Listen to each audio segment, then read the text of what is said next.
सभी प्रेमियों को जय माता दी, जय श्री अलबेली सरकार। नवरात्र के छठे दिन की सभी श्रद्धालुओं को हार्दिक शुभकामनाएं। माता रानी के श्री आदिपीठ भवन पर नवरात्रि के छठे दिन का विशेष महत्व है। इस दिन निषिद्ध पूजा के लिए माँ के श्री नेत्रों पर पट्टियां बांधी जाती हैं। माँ के त्रिनेत्रों से स्पर्श पाकर वह पट्टी ऐश्वर्य, बुद्धि और सामर्थ्य प्रदान करने वाली हो जाती है, जिसके बाद भीड़ को कम जानकर वह माँ के नेत्रों की पट्टियां भक्तों में वितरित की जाती है। माँ छत्रेश्वरी के तीनों नेत्रों में क्रमशः महालक्ष्मी, महासरस्वती और महाकाली विद्यमान रहती हैं। भीड़ को कम आंककर भाग्य रूप में यह माँ के नेत्रों का वस्त्र प्रसाद बांटा जाता है, जिसकी अपार महिमा है। इस प्रसाद को पाने वाला व्यक्ति ऐश्वर्य संपन्न और बुद्धिमता का श्रेष्ठ उदाहरण बन जाता है। महाषष्ठी पर बंधने वाली पट्टियां सप्तमी की श्रृंगार आरती में खुलती हैं। इस दिन से नवरात्रि अपने स्वरूप को परिवर्तन भी करती है तथा तमोगुणी प्रधानता से नियुक्त हो जाती है। नवरात्रि उत्सव छठे दिन से रुद्रमुखी हो जाता है तथा इस दिन माँ के छठे स्वरूप माँ कात्यायनी की पूजा का विधान है। नवरात्रि के छठे दिन माँ कात्यायनी की पूजा की जाती है। इनकी उपासना आराधना से भक्तों को बड़ी आसानी से धर्म, अर्थ, काम और मोक्ष चारों फलों की प्राप्ति होती है। उनके रोग, शोक, संताप और भय नष्ट हो जाते हैं। जन्म जन्मांतर के सभी पाप जलकर नष्ट हो जाते हैं। इस देवी को नवरात्रि में छठे दिन पूजने का विशेष महत्व है। कात्य गोत्र में विश्व प्रसिद्ध महर्षि कात्यायन हुए, जिनकी इच्छा थी स्वयं आदि शक्ति को बाल रूप में प्राप्त करने की, उनके बाल रूप की सेवा, पूजन और लालन पालन करने की। भक्त वत्सला माँ ने भक्त की इच्छा को जानकर तथा देवताओं की कार्य सिद्धि के लिए और महिषासुर के आतंक से मुक्ति दिलाने के लिए माँ परमेश्वरी ने देवताओं की कोप और तेज से एक दिव्य कन्या का स्वरूप धारण किया। 10 भुजा से युक्त देवी ने अपने इस रूप में नाना प्रकार के देवताओं के आयुधों को धारण किया तथा सभी देवताओं के कष्टों को हरने के लिए और महिषासुर के अंत का विश्वास दिलाकर माँ ऋषि कात्यायन के यहाँ आश्रम में बालिका रूप में पहुंची। वहाँ ऋषि कात्यायन रूप में स्वीकार करते हुए उनके ठहरी। सभी देवों के तेज से अश्विन मास की कृष्ण पक्ष की चतुर्दशी के दिन भगवती ने अवतार लिया तथा अमावस्या से लेकर पंचमी तिथि तक ऋषि कात्यायन की सेवा ग्रहण की। इसके बाद महाषष्ठी के दिन महिषासुर के विनाश का संकल्प लेकर रणभूमि में पधारी।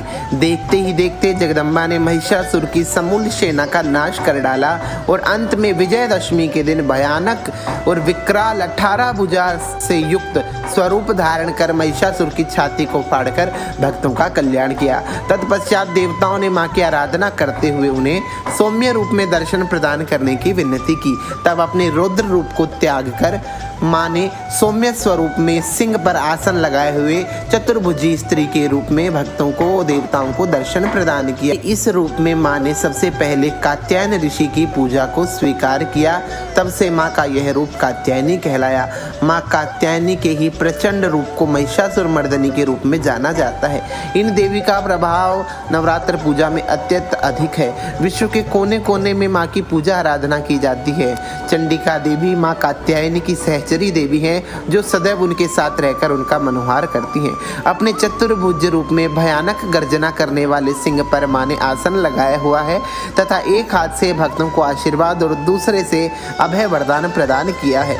तीसरे में मां ने कमल पुष्प और चौथे में चंद्रहास नामक खड़ग को मां ने धारण किया है। यह वही चंद्रहास है जिसे मां ने प्रसन्न होकर भगवान शिव को दिया।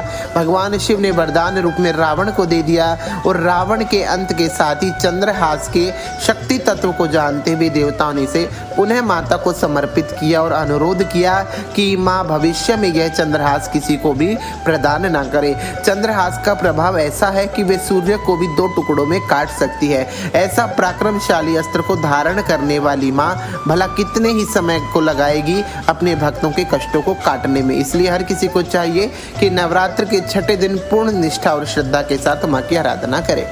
शास्त्रों में माँ को विमोहिनी शक्ति के रूप में भी दर्शाया जाता है, जो सभी व्यक्तियों के जीवन में आने वाली विवाह बाधा का हरण करती है तथा व्यक्ति के जीवन से ग्रह बाधा का भी विनाश कर देती है।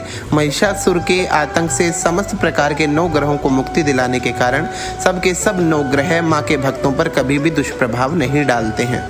माँ का प्रिय भोग शहद है। नवरात्रि के छठे दिन हर किसी को चाहिए कि माँ को शहद का भोग अर्पित करे।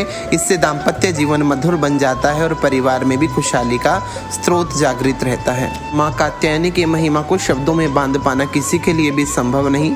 यहाँ तक कि राधा रानी ने भी कालंदी कदम तट की डारन पर कात्यायनी की मिट्टी की मूर्ति बनाकर कई दिनों तक पूजा की थी, जिसके फलस्वरूप शरद पूर्णिमा के दिन महारास का आयोजन भी हुआ था।